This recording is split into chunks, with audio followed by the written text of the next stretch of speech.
पंकज अफजाल रुकिए ना, रुकिए फैजान भाई एक मिनट रुकिए ना, पहले पंकज जी बोलेंगे एक एक करके। देखिए राजनीति समझ नहीं आएगा लोगों को। देखिए राजनीति का अपराधीकरण एक बहुत बड़ा विषय है और इसीलिए इस पर सब पार्टियों को बहुत गंभीरता सोचना चाहिए। आप अमन जी जाते हैं एसोसिएशन फॉर डेमोक्रेटिक रिफॉर्म्स, एक एडीआर है, उसकी रिपोर्ट कल ही आई है और वो बता रही है कि उत्तर प्रदेश में जो कुल जिन पे संज्ञेय अपराध हैं उनमें से 45 ऐसे उन्होंने विधायकों की सूची जारी की है, जिसमें 32 विधायक भाजपा के हैं जिन पे आरोप तय। देखिए ऐसे मत करिए, मैं एडीआर की रिपोर्ट के बारे में जान लीजिए। पंकज भाई जो है, ये पंकज भाई के बारे में भाई आप चुप, ये छात्र नेता रहे इलाहाबाद यूनिवर्सिटी के। मेरा दावा है कर्नलगंज थाने में रिपोर्ट खोज लेंगे तो इनके ऊपर भी एफआईआर नजर आएगी और मेरे ऊपर भी आएगी।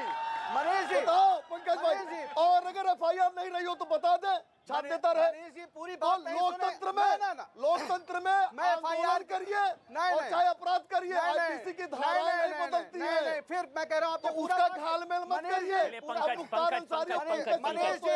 मनीष जी पूरा वाक्य आपने नहीं सुना। मैंने कहा जिन पर आरोप तय हो गए, अरे एफआईआर तो 106 लोगों पर है, 32 लोगों पे आरोप तय हुए। एडीआर की कल की रिपोर्ट है और उसमें जानते हैं नंबर 2 पे है मुख्तार अंसारी और नंबर 1 पे इनके मड़िहान से विधायक हैं भाजपा के, उनका नाम है रमाशंकर सिंह। नंबर 1 पे कौन है? हाँ नंबर 1 पे अपराधों की श्रृंखला पे लेकर नंबर 1 पे कौन? नंबर 1 पे मड़िहान विधानसभा से भाजपा विधायक रमाशंकर सिंह। ये एडीआर की ताजा रिपोर्ट है। मुख्तार अंसारी, अरे मैं आपसे बता रहा हूँ, आप दिक्कत क्या है, हर चीज को आप हंसी उड़ा दीजिए।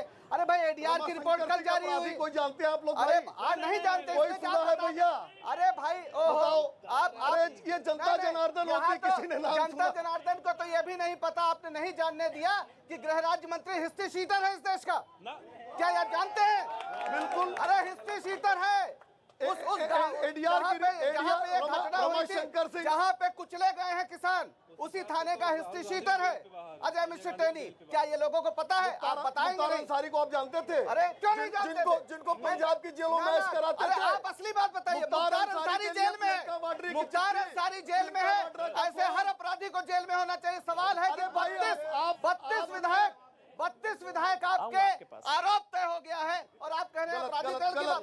अरे मैं फिर कह रहा हूँ, चलिए ठीक है। अच्छा बहुत देर बहस करिए ना, लोगों ने सुना है। सही बता रहा हूँ। एक काम करते हैं ना, बहुत देर आप दोनों ने बहस करी, निचोड़ ये लोग बता देंगे ना। शुरू किया मैंने, भाई सबके पक्ष सुने, सबके तर्क सुने, निचोड़ ये लोग बता देंगे। हाँ आराम से आराम से। हाँ पहले आप ही बोलिए। सर हम ये कहना चाहते हैं कि जितने भी अभी सबसे अच्छी बात हुई, हमें डिबेट में यही बात अच्छी लगती है कि अपराध की बात करी जाए, विकास की बात करी जाए, पढ़ाई की बात करी जाए, पेट की बात करी जाए, तन की बात करी जाए, धन की बात करी जाए।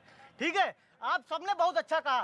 सर कोई अपराधी नहीं है, कोई कुछ नहीं, निकम्मे हम लोग जो वोट देते हैं। सच बता रहे हैं, निकम्मे हम हैं जो वोट देते हैं, निकम्मे हम हैं जो उन लोगों को जिताते हैं जो अपराधी होते हैं।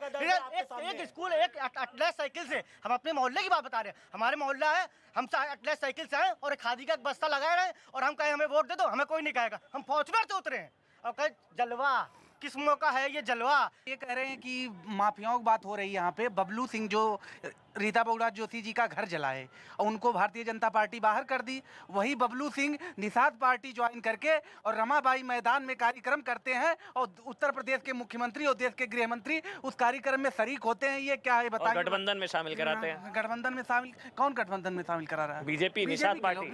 वही तो। और कोई हाँ पीछे से भाई। हाँ किसकी सरकार भाई बता दीजिए, बोलना नहीं तो बुआ बबुआ या समाजवादी पार्टी। समाजवादी ठीक है। और कोई सवाल? हाँ जल्दी। हाँ सर मेरा सीधा सवाल है। हाँ। मायावती सबके टेढ़े हैं क्या? सभी के सीधे हैं? सीधे सभी के। मायावती कहती हैं दलित मेरे साथ है, अखिलेश यादव कहते हैं यादव मुस्लिम मेरी तरफ है। सभी पार्टियां, ये बताइए जो बची कुची जाते हैं जो हिंदू, वो किस पार्टी में जाएंगे? कहाँ जाएंगे भाई? जाहिर से बात है बीजेपी की तरफ सब आदमी कहेंगे, इधर उधर जाएंगे तो जाहिर से बात है बीजेपी। मनीष जी कहा यह जाता है कि भाई अगर 325 सीटों का कॉन्फिडेंस होता, जो मायावती जी ने भी कहा, तो मंत्रियों की फौज नहीं उतारती उत्तर प्रदेश में। वो घबराहट नजर आ रही है, कुछ खिसकता नजर आ रहा है, इसलिए मंत्रियों की फौज उतार दी और हिंदू मुसलमान में लगे हुए हैं। ये आरोप लगता है आप पर मनीष शुक्ला। उसके बाद मैं रोहित भाई और फैजान भाई आऊंगा। देखिए भारतीय जनता पार्टी में चाहे बूथ का अध्यक्ष हो, चाहे जिले का अध्यक्ष हो, चाहे राष्ट्रीय अध्यक्ष हो, चाहे माननीय प्रधानमंत्री हो, सब कार्यकर्ता से वहां तक पहुंचे हैं और सबके अंदर कार्यकर्ता भाव है। और अगर चुनाव में वो आना चाहते हैं या पार्टी लगाना चाहती है तो हमारी शक्ति हम लगाएंगे। और हम किसी को नहीं रोकते हैं। कांग्रेस भी चाहे तो अपने मणिपुर से कैडर को बुलाए, और समाजवादी पार्टी का अगर पूरे अखिल भारतीय स्तर पर उनका फैलाव तो भी बुला सकते हैं। अब ये कोई सवाल नहीं हो सकता कि भारतीय जनता पार्टी में इतने कार्यकर्ता क्यों हैं, भारतीय जनता पार्टी में इतने राज्यों में क्यों सरकार बना ली, या हमारे पास प्रधानमंत्री क्यों है। तो ये सवाल तो ठीक नहीं है। हमारे प्रधानमंत्री जी कार्यकर्ता भाव से लगना चाहते हैं तो लगते हैं। घबराहट दिखती है इसलिए फौज उतार रहे हैं। मुझे लगता है कि अमन जी, आप तो इतने बड़े चैनल के पत्रकार हैं, कोई भी चुनाव हो और कोई भी मसला हो, भारतीय जनता पार्टी पूरी शक्ति से लड़ती है।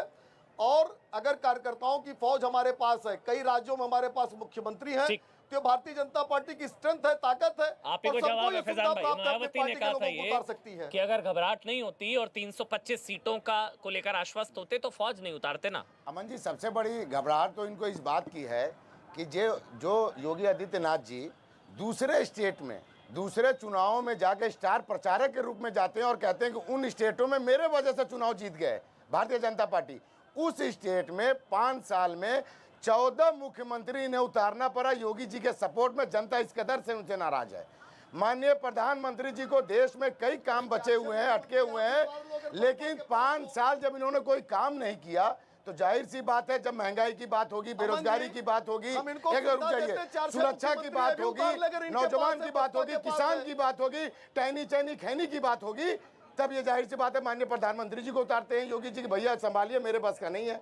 लेकिन मुख्यमंत्री बनने के रेस में सबसे आगे इन्होंने एक नाम लिया, मुख्तार अंसारी। मैं डंके की चोट पे कहता हूं, अगर भारतीय जनता पार्टी की नीति और नीयत साफ है तो वो जितने भी उत्तर प्रदेश में माफिया हैं उनकी सूची जारी कर दे, केंद्र में और प्रदेश में इनकी सरकार है, सबको जेल की सलाखों में पीछे भेज दे। इनकी सरकार कह रहे हैं वो बुलडोजर चला रहे हैं सब पे। बुलडोजर लखीमपुर कब जाएगा बन भाई? हमें तो बुलडोजर ये चढ़ समझ रहे नहीं आ रहा, क्या अखबार पत्रकार मर जाएंगे तभी हटाएंगे ये? किसान को तो माफियाओं रोक पर दिए। बुलडोजर चढ़ रहे हैं ना। किस पे? माफियाओं पर बुलडोजर चढ़ तो रहे हैं, उनकी प्रॉपर्टीज पर चढ़ रहे हैं। आप नहीं समझे, फिर आप नहीं उनकी समझे, प्रॉपर्टीज समाजवादी पर चढ़ रहे हैं पार्टी का ड्रामा माफियाओं पर। और भारतीय जनता पार्टी का, दोनों एक दूसरे के पूरों का पोषक है। एक्चुअल में दिक्कत ये है कि दूसरे और तीसरे नंबर पे लड़ाई लड़ रहे हैं। हाँ। बहुजन समाज पार्टी 1 नंबर पे है, तमाम घेर लिए हैं। देखिए सारे हंस पड़े आपके ये कहते ही, दिखा दे। ये आपके कहते ही सारे हंस पड़े, आप पहले नंबर की लड़ाई लड़ रहे हैं। बहुजन समाज पार्टी पहले नंबर के, एक बार दोबारा से बोल दीजिए, हंसिएगा नहीं भाई। बहुजन समाज पार्टी पहले नंबर की लड़ाई लड़ रही है। अगर देश की जनता देश के संविधान पे हंस रही है, एक बार बोलिए ना, पहले नंबर की लड़ाई लड़ रहे हैं। दोष है। एक बार बोलिए, पहले नंबर की लड़ाई लड़ रहे हैं। हमारे बाबा साहब के दिए हुए आरक्षण पे हंसती है तो ये भारतीय जनता पार्टी की दोष है, हमारा दोष नहीं है। और रही बात आप जनता के हंसने की बात करें, चुटकुले सुनाकर बॉलीवुड के स्टार उतारकर भीड़ इकट्ठा करना बहुत आसान होता है। आप चुटकुला थोड़ी ना सुना रहे हैं, ये चुटकुला है। आप नंबर 1 की लड़ाई लड़ रहे हैं, आप नंबर 1 की लड़ाई लड़ रहे हैं, चुटकुला थोड़ी ना है। आप ही चुटकुला कहेंगे तो कैसे चलेगा? चुटकुला ये है कि ये दूसरे और तीसरे पे लड़ रहे हैं। ठीक है, रोहित भाई आप बोलिए, उसके बाद पंकज जी मैं आपके पास आऊंगा। रोहित भाई, वो कह रहे हैं दूसरे तीसरे नंबर की लड़ाई लड़ रहे हैं आप लोग। नहीं देखिए, अभी आप जनता के बीच में गए थे, हाँ जी, किसी ने कांग्रेस और बसपा का नाम लिया क्या? तो हम क्यों उनके ऊपर टाइम वेस्ट करें? हमको बात करनी है मुद्दों की। जब मुद्दों की बात होगी तो भारतीय जनता पार्टी तुरंत धर्म पे चली जाएगी, जाति पे चली सवाल जाएगी। ये उठता है कि मुद्दों की बात ही करेगी। अमन भाई 1 मिनट, अमन भाई 1 मिनट, अच्छा, आप बोल लीजिए। फैजान भाई 1 मिनट, हाँ बोल लीजिए। अमन भाई, आप जहां पे अभी खड़े हो, शो जी। कर रहे हो, ये रिवर फ्रंट किसने बनवाया? अखिलेश यादव ने। जिस रोड पे आप चल के आए हो, ये रोड किसने बनवाई? अखिलेश यादव ने। और वो रोड किसने बनवाया? जी, और भारतीय जनता पार्टी ने क्या बनवाया लखनऊ के अंदर, मुझे बता दें। लखनऊ छोड़िए, किसी एक योजना का नाम बता दे जिसका शिलान्यास इन्होंने किया हो और उसका पूर्ण